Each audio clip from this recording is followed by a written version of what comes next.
Mengungsi. Lila berusaha untuk memejamkan mata. Ia menguap beberapa kali tapi ia tak bisa memejamkan mata. Lila mendengkus kesal. Kepalanya makin pusing. Apalagi suara dari sound system itu makin keras terdengar. Dan mereka meletakkan sound-sound ukuran besar itu di halaman rumah Lila. Mereka bahkan tidak izin ke empunya rumah saat meletakkan 4 buah sound besar itu di sana. Bayangkan, bagaimana suasana rumah Lila saat itu. Pesta pernikahan mewah di gedung saja tidak memakai sound besar yang super berisik seperti itu. Lagu-lagu dangdut patah hati terdengar seperti konser-konser sejak pagi, padahal pernikahan baru akan dilaksanakan keesokan harinya. Lila semakin geram saja melihat ulah keluarga bibinya itu. Tapi bapak dan ibu tidak pernah berusaha membalas atau memarahi keluarga Bipur. Mereka masih menghormati Bibi Purwati sebagai keluarga meski adik kandung ibunya itu tidak pernah memperlakukan hal yang sama dengan mereka.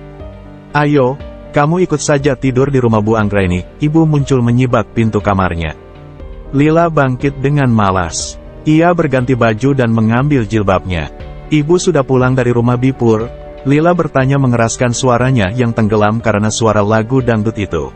Iya, malas saja lama-lama di sana, ibu balik berseru. Apa? Lila balik bertanya dengan suara keras. Ayo kita ke rumah Bu Anggraini saja. Lama-lama orang satu rumah kayak orang tuli. Bapak mendekat dan ikut bicara dengan suara keras. Lila dan ibu tertawa terbahak. Bawa baju ganti juga, sekalian bawa baju yang akan kita pakai ke pesta nanti. Ibu berseru sambil keluar dari kamar Lila. Lila segera mengambil tas dan mengemasi baju gantinya. Lebih baik ia mengikuti ibunya menginap di rumah majikannya daripada tidur di rumah sendirian. Karena suara rumah begitu riuh oleh suara sound system yang disewa untuk acara hajatan itu. Kaca jendela bahkan sampai bergetar-getar karena volume full dari amplifier itu. Akhirnya malam itu mereka keluar rumah menuju rumah majikan ibu Lila mengendarai motor. Badan mumil Lila cukup untuk bersepeda bertiga dengan orang tuanya. Seketika motor itu terlihat begitu penuh sesak dan melaju pelan meninggalkan rumah itu. Bapak menekan bel rumah itu sekali. Tak lama suara alas kaki beradu dengan lantai terdengar mendekat. Loh kok balik? Baisanya kalau libur kalian menginap di rumah sendiri. Tanya wanita itu begitu pintu terbuka lebar. Iya, Bu, kami menginap saja di sini. Sahut ibu sambil tersenyum malu-malu. Bu Anggraini, majikan ibu itu membuka pintu lebar-lebar.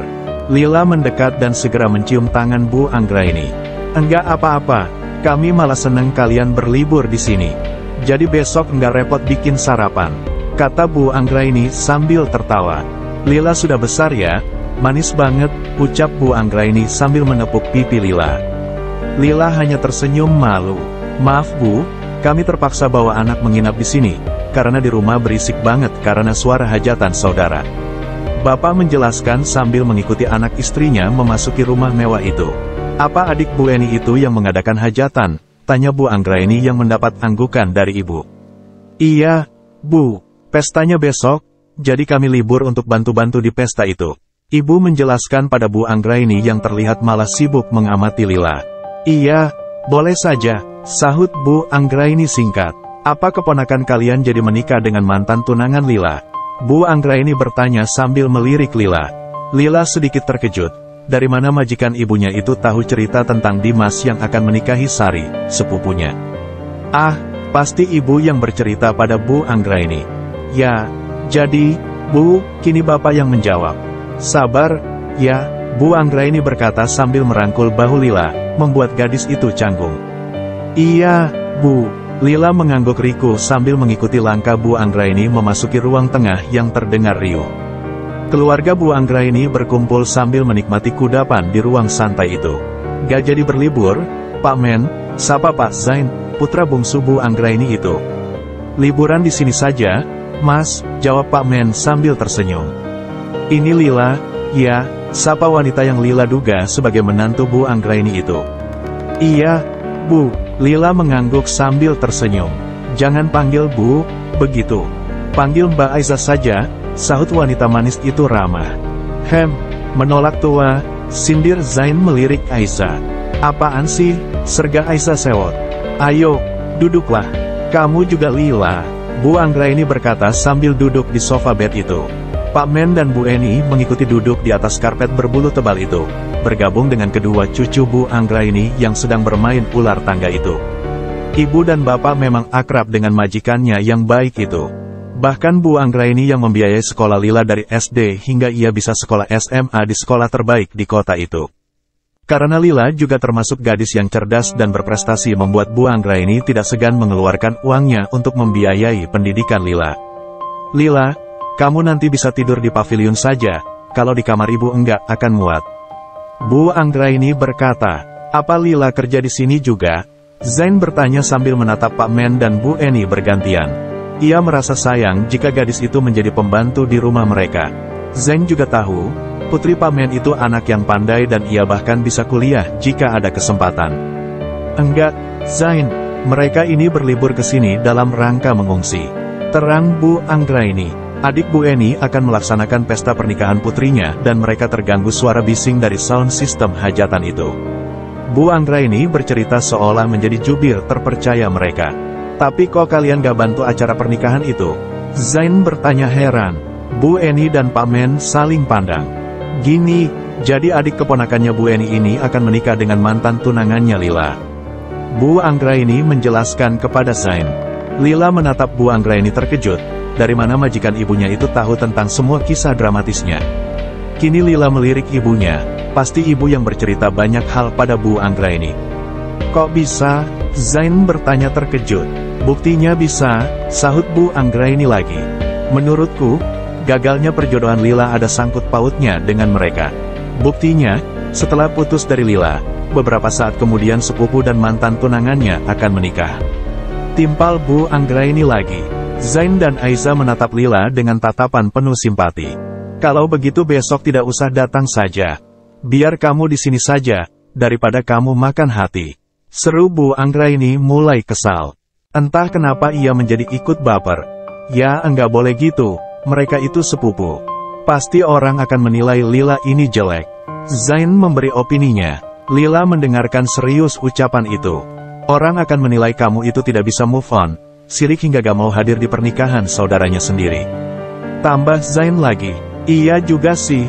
Kamu harus datang Lila. Kamu harus tampil cantik dan buat mantan tunanganmu itu menyesal memutuskan pertunangan denganmu.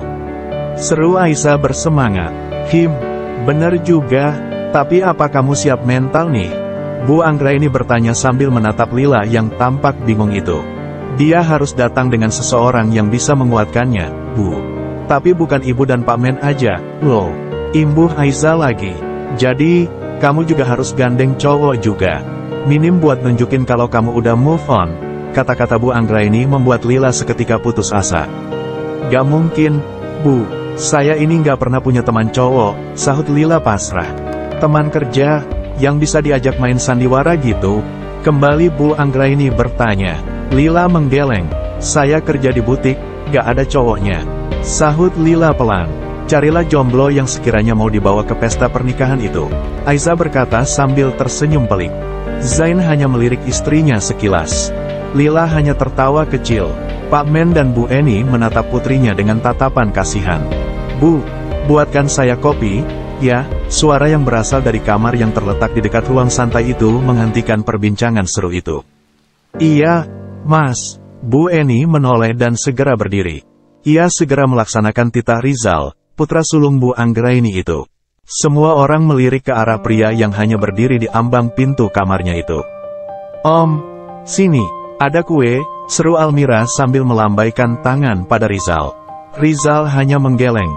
Habiskan buat Mira aja, ujar Rizal sambil tersenyum kecil kemudian kembali berbalik dan masuk ke kamarnya. Lila melirik sekilas anak majikannya yang berwajah dingin itu. Pria itu memilih berada di dalam kamar sementara semua orang berkumpul di ruang tengah menonton TV. Bahkan para pembantu saja ikut bergabung dalam ruang keluarga itu. Nah, gitu kalau jomblo, ngadem aja dalam kamar. Gumam Bu Anggraini setengah mengeluh. Aiza dan Zain saling menatap. Jomblo, mereka berkata bersamaan sambil mengerling iseng. Maksudnya, Bu Anggraini menoleh pada Zain. Zain tidak menjawab. Ia hanya mengangkat alis tebalnya sambil menatap Lila yang masih bersimpuh di karpet itu. Oh, Bu Anggraini membulatkan mulut sambil manggut-manggut. Wanita sepuh itu paham dengan maksud Zain. "Sad man and sad girl," gumam Bu Anggraini sambil melirik ke arah Lila yang kini sedang bermain dengan Almira. "Manis juga," gumam Bu Anggraini sambil mengerling pada Aiza, menantunya itu. "Ibu mau apa?" Zain bertanya sambil menatap ibunya curiga. Ia paham sekali sifat ibunya.